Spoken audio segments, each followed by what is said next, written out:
中日之間是不是有一場風水大戰呢？什麼鬥法啊、軍刀啊？上海環球金融中心咯，兩把尖刀想係我哋嘅龍脈。中國人都唔係食齋噶嘛，一嚟收，二嚟壓制，將把刀收入嚟，殺住你。冇錯，看你死不死。喺九局一派裏面嚟睇係一個無解嘅。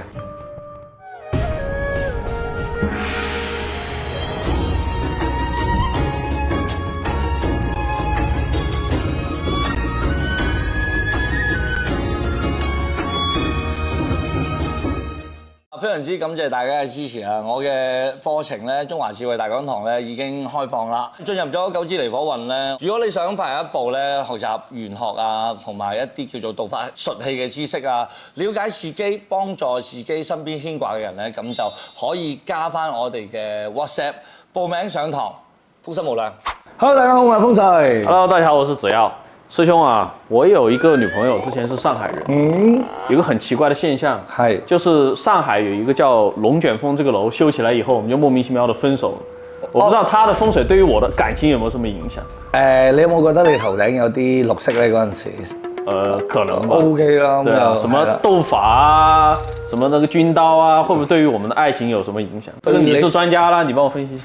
喺呢個城市裏邊咧，俾到好多人嘅一種感覺就係繁華啦，紙醉金迷啦，呢種叫做戀愛嘅感覺啦，我真係好中意嘅。呢個地方就不得不提啦，其實我哋有龍脈係經過呢個地方嘅。上海灘其實講嘅地方咧係黃浦江一帶嘅地方。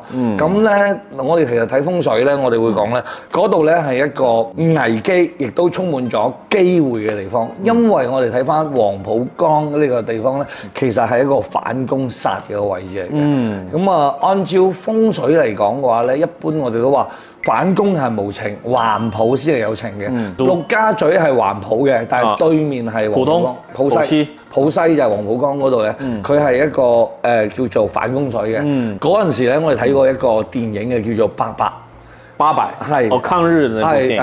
係，跟住咧嗰度有條河叫做蘇州河嘅。蘇州河咧，其實你睇咧係好靚嘅，叫做九曲來水。我哋成日話咧，要發達咧都要有個九曲來水嘅。佢有個反攻加個九曲來水咧，其實形成呢個十里洋場就非常之靚啦。一個幫佢聚財，一個幫佢迎殺。咁我哋話殺亦都係財嘅，但係你會發現咧，嗰度係發得好快，但係亦都有好多嘅爭鬥啦。中國人啦，一定係嗰陣時減俾外國人嘅原因就係因為嗰度殺氣重啊，簽俾你有乜所謂啫？我就給你一個地方殺住你，冇錯，看你死不死。冇錯，咁啊最後佢哋就全部走晒啦，留咗俾我哋中國去使用啦。90年代嘅中期咧，就決定咗建立一個地方，叫做浦東，一個黃浦江過嚟，一個吳松河過嚟環抱住。交匯兩條龍脈凝聚而形成衝擊出嚟嘅一個環浦有情嘅一個地方。龍係中意戲珠嘅，嗰陣時我都講過㗎啦。就立咗一個叫做東方明珠，俾兩條龍喺度棲息喺度停留。龍能夠停留嘅地方嗰個氣運就會比較強。我之前聽別人講過，中日之間是不是有一場風水大戰呢？你了解這個裡面情況嗎？你有沒有參與過這個大戰 ？OK， 你這個有沒有戰過？都未識穿到。事實上，嗱，你知我哋中國嘅道門同九宮派其實係有先天嘅不共戴天之仇嘅。我哋有好多嘅術法啦，同埋好多嘅一啲源流啦，其實都同佢喺度對抗緊嘅。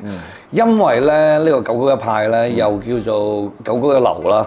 唐朝嘅時候已經傳咗過去日本啦，裏邊有風水啦、八字啦、奇門啦，各種各樣嘅術法都喺嗰度嘅。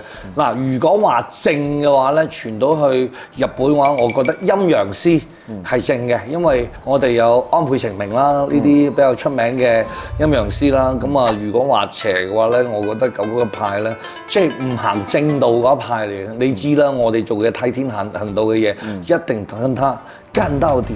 近代嘅歷史裏邊嘅一啲鬥法咧，最早期係張作霖，即係話張作霖918嘅嗰件事，都有915派嘅一啲鬥法，將個大元帥府嘅呢個龍斬斷咗，然之後導致咗張作霖咧去喺個皇姑屯嗰度發生咗呢個意外，盧溝橋嘅事變啦、77嘅事變啦，亦都係佢哋嘅一個所作所為嚟嘅。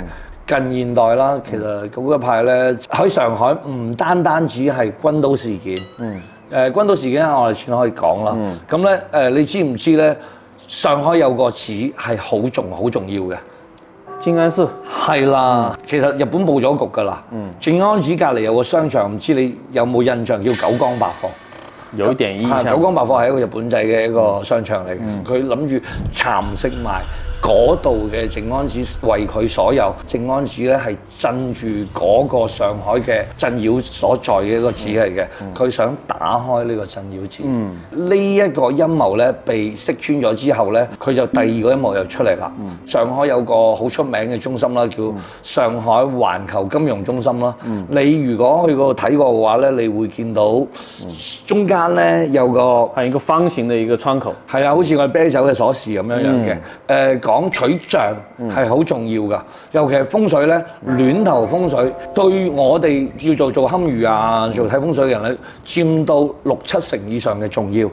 咁咧佢係等於係兩把尖刀，兩把日本嘅軍刀擺喺度，跟住中間咧係一個太陽嚟嘅，旭日東升。你知啦，日本嘅嗰個國旗就係咁樣樣嘛。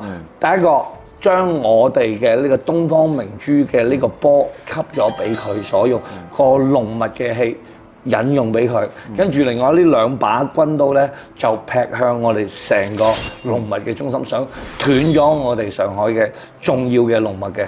所以佢哋即係點樣去改變機率？冇錯，佢都係有呢個自己嘅一個城府喺度嘅。咁你知啦，中國人都唔係食齋㗎嘛。係啦，你講啦。為咗避免有呢啲991派嘅野心出嚟咧，就提前喺成個浦東度佈局，先去立一個好靚嘅塔啦。上海金茂中心。寶塔鎮河妖。冇錯啦，你一定喺度開個房。如果唔係嘅話，你點會有？冇啊，我睇過呢個中山嘛。OK， 得啦，我明嘅，我會保護你嘅。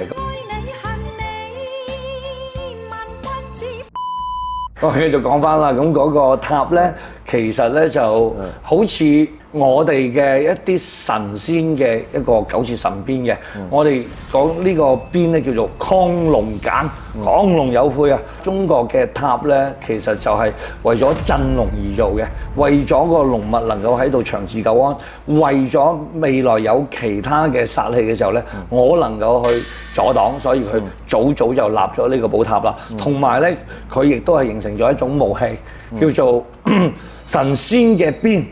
你見到趙公明攞嘅九節神鞭又好啦，王靈官攞住嗰個鞭又好啦，都係咁樣嘅樣嘅。其實就係為咗避免以後有更加大嘅衝突嘅時候，我哋冇辦法去阻擋，所以就金茂大廈以一個金色嘅形狀，一條金邊寶塔形狀，先立咗喺呢個陸家嘴啦。但係你知日本人野心不死啦，對啊，他想跟中國抗衡。冇錯啦，咁就咧就佢喺嗰度咧設計呢個上海環球中心。咁我哋國家知道呢件事咧，我哋嘅導師就啟稟啊，咁我哋嘅大人啦就話，千祈唔好俾佢咁樣做啊！如果係咁樣嘅話，佢會非常之破咗我哋風水嘅。咁啊喺我哋嘅交涉啦、苦口婆心之下啦，咁啊將呢個圓形嘅波咧改成咗一個方形嘅，像個電視機。係啦，道高一尺又點啊？永遠魔高一丈噶嘛。造型呢個長方形嘅形狀嘅時候咧，因為上海浦東咧係日出東方嘅，當呢個太陽向上升嘅時候，每一日都有個時間段咧，係我哋見到呢個方形裏邊咧，有個太陽，一個太陽，咁像個日本國旗，冇錯，形成咗一個日本嘅旭日東升嘅國旗。咁我哋知道呢個肯定冇辦法可以俾佢咁樣長期落去啦，尤其佢呢兩把尖刀想劈我哋嘅龍脈，咁對我哋影響咁多，我哋一個咁矮嘅簡，點樣可以真正同佢抗衡？力量不夠。係啦，咁你知唔知喺隔離又起咗一棟高樓啊？龍捲風。係啦，嗰陣時你點解會提到龍捲風？一開始提到愛情咧，我都明白，因為你們的愛來得太快，就好似龍捲風像龍捲風一樣。係啦，破壞了我的愛情。係啊，就喺嗰度咧，有一個非常之靚嘅建築。首先咧，好似龍捲風咁樣去將呢一個傘咧收咗。其實咧，佢中間仲係中空嘅，就係好似一個劍鞘咁樣將把刀收入嚟。咁啊，呢個係中國喺陸家嘴嘅一個好靚嘅一個佈局啦。以殺嚟反殺，我哋話要快發鬥三殺，鬥得贏就會發達噶嘛。左青龍，右白虎咁樣去對抗佢。咁我哋望過去咧，其實對於佢嚟講唔係左青龍右白虎噶。大廈望過去，首先用個金木大廈做佢個青龍位矮一啲，然之後咧，我哋嘅上海中心咧成為佢個白虎，寧讓青龍高萬丈，莫讓白虎稍抬頭。做咗呢個白虎嘅氣勢咧，將佢呢個刀咧壓制，係一嚟收，二嚟壓制，因為呢個虎咁樣抬頭咧，係形成咗一個阻力啦，形成咗一個叫做最大嘅殺氣啦，去面對佢嘅。咁我覺得呢一個鬥法咧，喺九局一派上面嚟睇咧，係一個無解嘅。感謝今天大師兄跟我們分享的這麼精彩的九局一派和我們的這個中日之間鬥法的故事啊！當然，我覺得如果說屏幕前的你有更多想了解不同城市的，你可以留言啊，比方說成都啊，剛才您提到的。是吧？還有什麼其他的一些地方，我相信也有很多不為人知的一些秘聞的。